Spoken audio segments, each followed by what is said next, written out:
Hi everyone, I'm Stephanie London. Welcome to my channel. Today's video is going to be all about the best tips I can give into helping you find time to fit writing into your world. So I get asked about this a lot. How do I find time in the day to get my writing done? How do I manage my schedule to make sure that I get those words down on the page? Nowadays, I'm lucky enough to write full time, which is something that I'm so grateful for. And it's basically my dream come true. But when I started writing and when I wrote my first couple of books, I was working a full-time job, just like a lot of you are out there who are starting out in your writing journey. So I had a job in a banking environment. I worked as a change management and communication specialist for a big bank in Melbourne. And it was a very demanding job. It was long hours. I often had to bring work home with me. I was kind of mentally and emotionally exhausted at the end of the day. And so writing was something that I really had to work hard to fit into my life. Now, I don't have kids or a big family like that. It's just my husband and I. So I didn't have that added pressure. And I definitely take my hats off to you mums out there, mums and dads that are looking after the kids and trying to write, because it can be very challenging trying to fit writing into your schedule. Hopefully these tips will apply to you no matter what your situation is. And yeah, so why don't we get started? One of the first things that I started doing, and what I always recommend to people, is scheduling.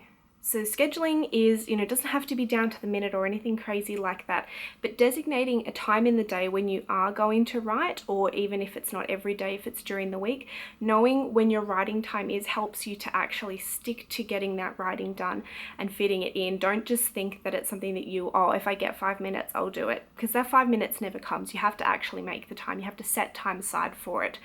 So what I did was try to figure out when in the day I could actually get some writing done. So when you have a full-time job, you kind of have before work and you have after work. I'm not a morning person. I'm one of those people that's kind of like living in a bit of a haze until I've had 3 coffees and it's, 10 a.m. and I'm finally awake. So writing before work didn't work for me, but it might work for you if you're kind of one of those people who springs out of bed in the morning. So I found that the best time for me was in the evening. After I come home from work, straight away I needed a bit of a break because my mind was just kind of a bit shot from the day at work. And so I would come home and, have a little bit of a break for half an hour, get dinner cooked with my husband and eat with him. And then usually about 8 p.m. every night I would go into the study and I would sit down and I would write until 10 o'clock. And that was my routine. So I knew that every day, come 8 o'clock, now it's writing time. And so I would go and sit down and complete it. And I found that that was a really good way to fit it in, was by scheduling that time. Now I know life isn't always as neat and tidy as that. Sometimes things get in the way and sometimes you'll miss a writing session. You don't have to beat yourself up about that. It happens. But having that designated time means at least, 75% of the time you're going to sit down and get it done. The other thing that I found really helped was actually setting a limit to how much I was writing. Now that might seem counterintuitive considering that we're talking about how to fit writing into your life, and I'm talking about stopping writing. But sometimes I feel that if you push yourself too hard and you're trying to fit writing in amongst a bunch of other things, that if you write and write and write and you burn yourself out because you're trying to do it too much, you're going to be so much less likely to come and sit down at your desk or pick up your laptop and go and write your story. So have an idea of how much you've got to give emotionally, how much energy you've got, and give yourself a limit, but also give yourself, a time when you shut that computer down or you put that book away and you go to bed or spend time with the family or things like that. Writing has to be a component of your life, not your whole life.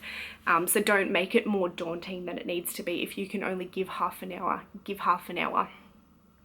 The other thing that I found that was actually kind of a bit easier when I was writing and working full time was that I didn't procrastinate as much as I do now sometimes now that I've got more time. It's because I knew that I had a set amount of time and I had to get the writing done in that time. So for me, naturally, there was less procrastination. If procrastination is something that you struggle with, even if you're trying hard to fit writing into your life, just kind of give yourself permission to not do anything else but write during your writing time.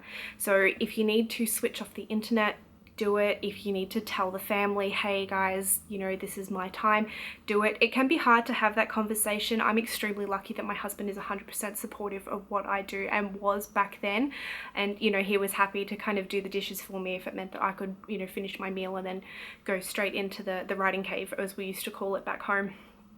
So make sure that you have an environment set up that when you write, you don't have any of those distractions. It will help you make the most out of your time.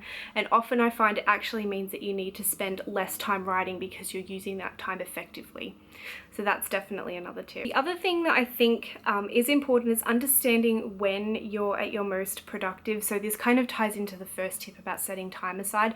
Make sure that the time that you do set aside works for you. So like with me, not a morning person, trying to force myself to get up at 5 a.m. to write was just never going to work. So I knew that my mind is better and sharper in the evening, and so that's when I was doing it. If you find that after work you just haven't got anything left, set time aside on the weekend and make that your writing time. So just understand yourself, be aware. When you sit down, I always track my word count, not when I'm editing, only when I'm writing. But if I sit down for, you know, a day of writing, I will kind of figure out using a spreadsheet how many words I've written that day, and that can actually help you figure out when you're most productive. Because if you find that you're sitting down in the evening and you're not getting as many words out, but then if you do it in the morning, your kind of creativity is flowing a little bit better, then you can use that information to help you decide when to set your writing time as well. And the other thing that I really believe in is just consistency. It's such a simple thing, but you know, you don't have to spend hours and hours every day writing if you don't have that time. Every little bit counts. You might think, oh, 200 words, that's, you know, that's nothing. But if you do 200 today and 200 tomorrow and 200 the day after, it all adds up. So I often find that for me at least, small chunks consistently works better than trying to do, say, 8 hours on one day and then not picking up the manuscript again for a week. Writing a little bit every day or every other day is a really good way to stay in the story and to not put as much pressure on you kind of in one intense moment, rather that you can kind of spread it out over a couple of days, and it makes it a little bit more easy to eventually build your time up if that's what you want, or to manage it at a consistent pace. I really hope that this video has given you some tips to help you fit the writing into your life in a way that works for you. If you have any questions at all, please feel free to leave them below. Don't forget to subscribe so that you can get updates whenever I have a new video coming soon. And yeah, I've had fun talking to you guys today. Have a good one. I'll see you next time.